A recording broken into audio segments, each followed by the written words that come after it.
My student just got matched against Jake, the #1 win streak player in the world. Two really good players, one insane match. But here's the thing, watching this fight taught me something I have never seen before about high-level Rivals gameplay. Watch what happens. Before we get into this video, I had some help from a really experienced player named Gaviaz, so this episode will be a bit different, far more advanced, far more detailed, and especially useful for those of you who want to beat top players but don't quite know how. Stick with me, because most of what you will hear in this episode hasn't been mentioned anywhere else. The 6th student of this coaching series will be Ren. Ren starts the round with AR, Revolver, Sight, and Warhorn.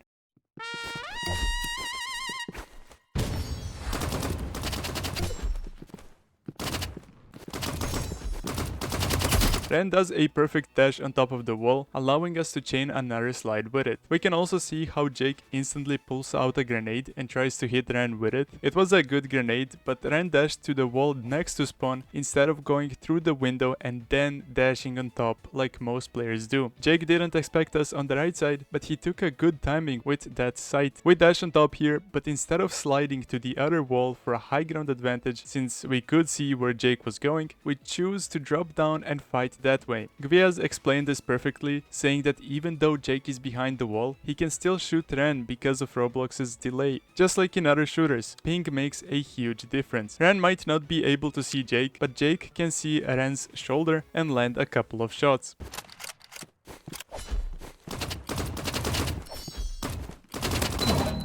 Right here, we make a mistake by sliding into the open while reloading. Even though Jake did the same, it's still something we shouldn't do. If Jake had already reloaded, by the time his animation finished and we dashed up, he could have hit us easily. Keeping our crosshair directly on the wall also isn't ideal. Sure, it does help if you're unsure where the enemy will peek from, but it gives them an advantage since they can see and react faster. That's why I always stress the importance of playing with cover. It keeps your opponent guessing. We also tried to pre-fire the dash on top of the wall without hearing a sound cue, which threw off our timing. Jake then perfectly dashes up, chains another slide, and quickly appears on our screen. Gviaz pointed out how it's much easier for Jake to track Ren here, as his crosshair was already positioned correctly. He just had to follow the movement. Ren could have either dashed to the top of the wall for high ground and possibly landed a quick melee for bonus damage, or tried the quick melee trick, which I'm honestly not too familiar with. If anyone knows exactly how it works, let us know in the comments. It would help everyone learn something new.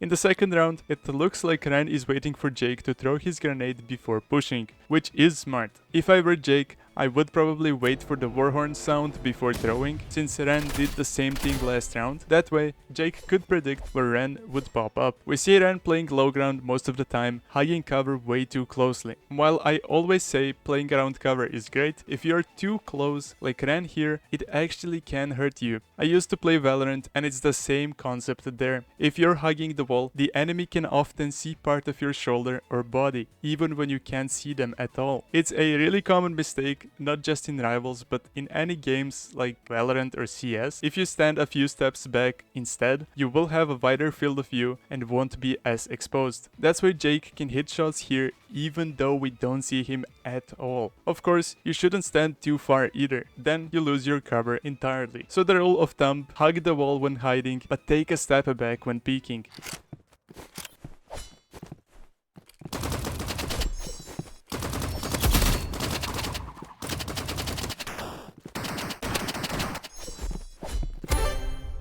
Ren shows some good reads and pre-fires, though chasing with the revolver wasn't ideal. We're low HP, out of AR ammo, and our crosshair is centered in the middle of the wall, meaning Jake could peek left, right, or dash up. Luckily, Ren's dash timing and melee were perfect enough to secure the win this round.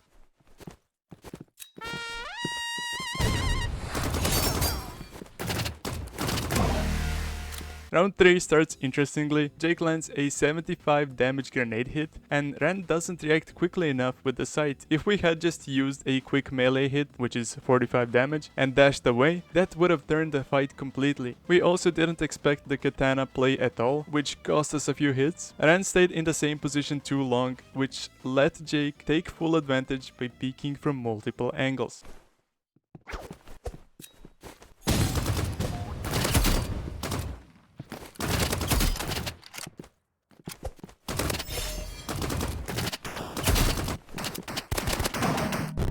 In round 4, Ren switches to the grenade and goes for the ramp boost, but Jake somehow expects it. Probably because he heard or saw the grenade thrown earlier, we don't shoot the katana this time and instead perform a silent wall slide, keeping Jake unaware of our movement. If we had landed on the wall here, it would have given us a much better angle and position. By dropping low again, we end up guessing where he will peek from instead of controlling the fight. Here, Gviaz introduces a really advanced concept, which is delay control. He explains that when you take time to hide or reposition, your opponent can still see parts of your model, even behind certain covers or windows, allowing them to hit you. That's what happens here. Jake sees just enough to land shots before Ren can respond. He then perfectly pre-fires the window and secures the round.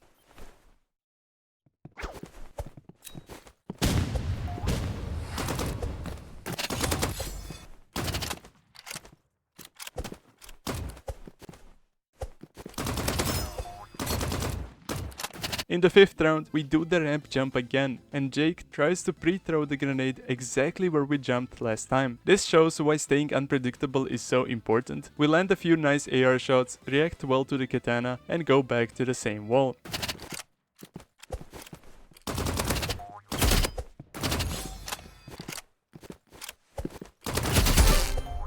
Ren jumps really high off the ramp, which shows the fall animation and makes us an easier target. As Gviaz explained with delay control, landing behind the wall doesn't protect you more than landing on it. The damage outcome is the same, but being on top gives you better vision and counter-fire opportunities. We use audio cues smartly, hug cover, peek, and win the round.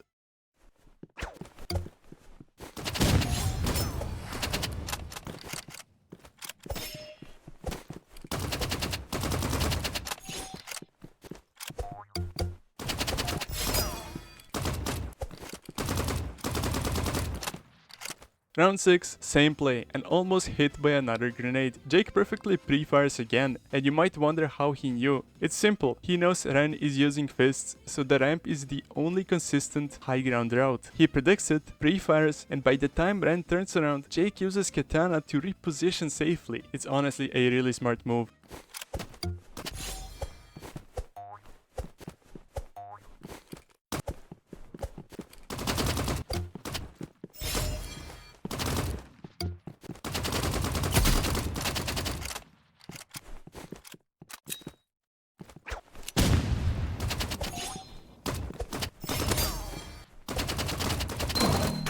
They both play low ground again, using cover and pre-firing, but Ren makes the same mistake, reloading AR in the open, and Jake lands more shots. We fail to predict the next grenade, and Jake wins the round. Katana is strong when used properly. It forces Ren to constantly think about when Jake might pull it out, making him hesitate. That mental pressure alone gives Jake a big edge.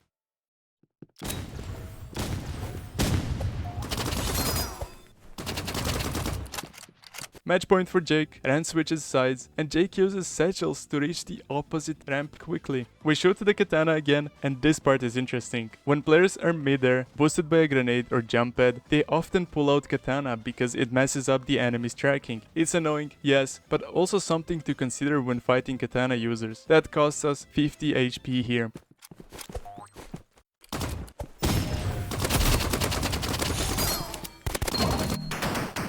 Jake uses his last satchels to close the distance, baits out our shots, then switches to katana. We expect him to pull it out instantly, so we stop shooting, but he delays it, catching us off guard. With barely any AR ammo left, even switching to handgun doesn't really save us. Here is where Gviaz's insight comes in again. He suggested that switching to fists and meleeing could actually work better. Fists deal heavy damage quickly, and since Jake is stuck in katana animation, we could potentially win the trade. Honestly, I wouldn't wouldn't have thought of that myself in a real game, so I can't really blame Ran for missing that play. In conclusion, Ran is a really solid player. The fact that Jake had to rely on Katana shows how strong Ran's aim actually is. Ran easily could have won, or at least brought it down to the wire, if this had been a regular 1v1 without Katana involved. I'm not saying Jake won because of it, he had great plays too, but the Katana definitely disrupted Ran's rhythm. Ran, you're more experienced than me, so take this however you want, but I would suggest focusing on crosshair placement, reaction timing, and finding ways to counter strong Katana users, maybe by experimenting with other loadouts. You have got a huge potential, and even Jake agrees. Work on what Gviaz and I pointed out and you will climb fast. As for Jake, his positioning and pre-fires were impressive, especially that 6th round play where he pre-fired perfectly, then used Katana to reposition and punish. That move gave him both extra damage and a safe escape. Overall, both players played incredibly well, and I'm glad I got to make this video. I learned something new today, and I hope you did too. If you're enjoying the series so far, make sure to subscribe, join my Discord server so you don't miss any upcoming events, and I will see you in the next episode.